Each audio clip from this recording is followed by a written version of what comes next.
Bago dinala ang kanyang labi sa airport, nagsagawa ng departure honors sa Villamor Air Base para kay Secretary Jesse Robredo. Ang Melita Balita at ni Victoria Tulad.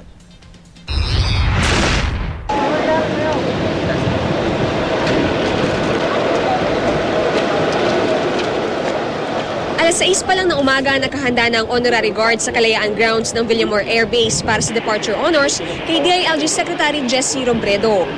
Ilang minuto bago mag-alas 8, dumating ang karunggulan ang labi ng dating kalihim.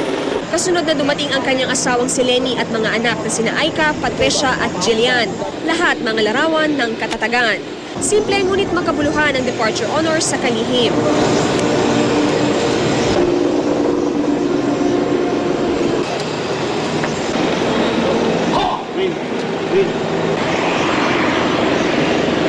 Kasama ang pamilya at casket bearers, inihatid ng honorary pallbearers ang labi ni Robredo sa eroplano.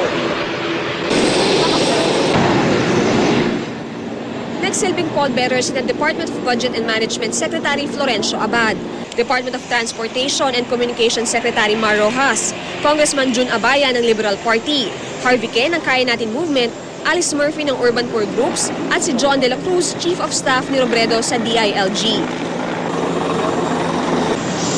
Kasamang sumakay sa eroplano ang mag-ina ni Robredo, habang ang iba pang kaanak at mga kaibigan ay sumakay sa hiwalay na chartered flight. Bago mag-alas 8:30, umalis na ang mga eroplano patungong Naga City.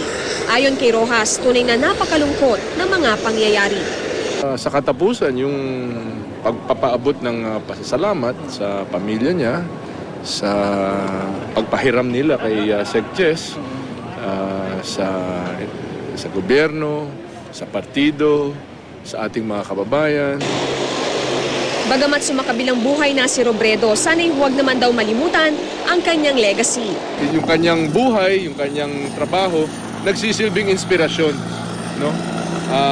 Sa kabinete nga, parang usap-usap namin, sabi, ang bagong pagpuna sa mga hindi tama yung ginagawa o kaya tinatamad-tamad, ganun, ay magpaka-Robredo ka.